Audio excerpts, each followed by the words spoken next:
হ'ব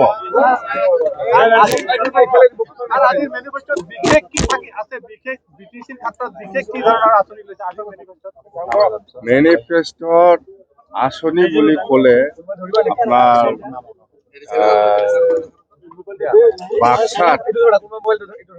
বাক্সাত আমাৰ এগ্ৰিকালচাৰ কলেজৰ কথা লিখা আছে বা সেইফালে ওদালগুৰিত আমাৰ ইউনিভাৰ্চিটিৰ কথা লিখা আছে, মেডিকেল কলেজৰ কথা লিখা আছে। এইবিলাক উন্নয়ন ফালে যিখিনি ডিষ্ট্ৰিক্ট ৱাইজ বা বিভিন্ন জাতি জনগোষ্ঠীক সামৰি লৈ পেলাই যিখিনি এচেঞ্চিয়েল ৰাইজে বিচাৰিছে সেইবিলাক আমি চব উল্লেখ কৰা আছে। বহুত আছে মুঠতে আমি BTC উন্নয়নৰ স্বাৰ্থত মেনিফেষ্টোটো আমি লিখিছো যাতে সকলো জাতি জনগোষ্ঠীয়ে যাতে ডিপ্ৰাইভ নহয়। কিছুমান জাতীয় ইছ্যু আছে, সমস্যা আছে, এই সমস্যাবিলাকক সমাধানৰ ক্ষেত্ৰত BPF দল হিচাপে সদায় সমৰ্থন কৰি যাম, যিমান পাৰে সহায় কৰিব। সেইবিলাক আমাৰ স্পষ্ট।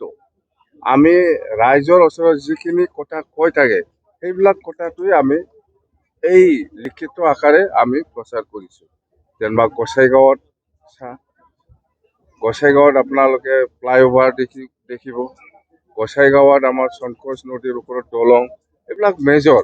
আৰু গোসাইগাঁৱত এগ্ৰিকালচাৰ যিটো ট্ৰেইনিং ইনষ্টিটিউট আছে সেইটো ৰিভাইভ কৰিব লাগে। সেইবিলাক আমি ইন জেনেৰেল ৰাইজৰ মাজত যিটো প্ৰকাশ কৰি থাকে যিবিলাক ইছ্যু সেইটোৱেই মেইন। যেনিবা আপোনাৰ বাক্সা জিলা হিচাপে কি বিচাৰিছে, ওদালগুৰি জিলা হিচাপে কি দৰকাৰ, চিৰাং জিলা হিচাপে কি দৰকাৰ, এইবিলাক সকলো জাতি জনগোষ্ঠী বা বিভিন্ন ইছ্যু লৈ পেলাই আমি উল্লেখ কৰিছো। মুঠতে আমি বিচাৰিছো কোনো জাতি জনগোষ্ঠী যাতে ডিপ্ৰাইভ নহয় বা BTC অঞ্চলটো যাতে ডিপ্ৰাইভ হৈ পেলাই নাথাকে। কমিউনিকেশ্যন, এডুকেশ্যন, হেল্থ ছেক্টৰ বা এগ্ৰিকালচাৰ ছেক্টৰত যিখিনি উল্লেখ কৰিব লাগে ইন জেনেৰেল আমি ৰাইজৰ ওচৰত যিবিলাক কথা কৈ থাকে সেইটোকে আমি হাইলাইট কৰিছো।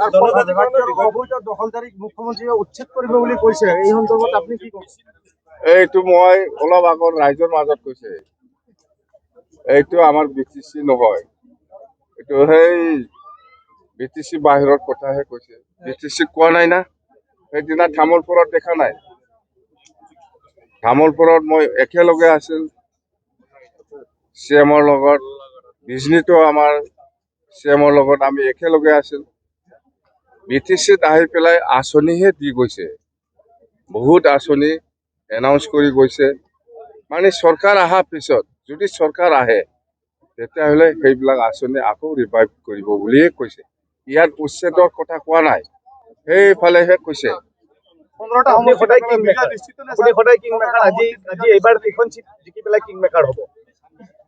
আমি কিং মেকাৰ বুলি মই দাবী কৰি নলম। মুঠতে আমি একেলগে আছে, BJP, AJP, BPF আৰু অন্যান্য দলো আছে। একেলগে NDA পাৰ্টি হিচাপে আমি দিছপুৰত চৰকাৰ বনাম 100%। আৰু মুখ্যমন্ত্ৰীটো হ'ব ডক্টৰ হিমন্ত বিশ্ব শৰ্মা ডাঙৰীয়াই হ'ব। আৰু তাৰ নেতৃত্বত মুঠতে অসমত আমি বিচাৰো শান্তি, অসমত আমি বিচাৰো উন্নয়ন। সেইটো ৰানিং ইছ্যু, সেইটো আজিৰ দিনত নতুন সমস্যা নহয়।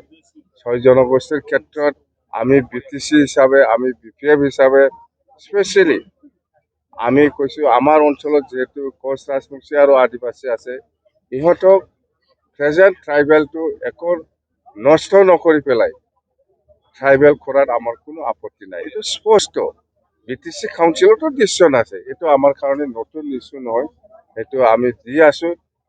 চৰকাৰ নতুন অহাৰ পিছতো আমি লিখিতভাৱে ক্লিয়াৰ কৰিছো।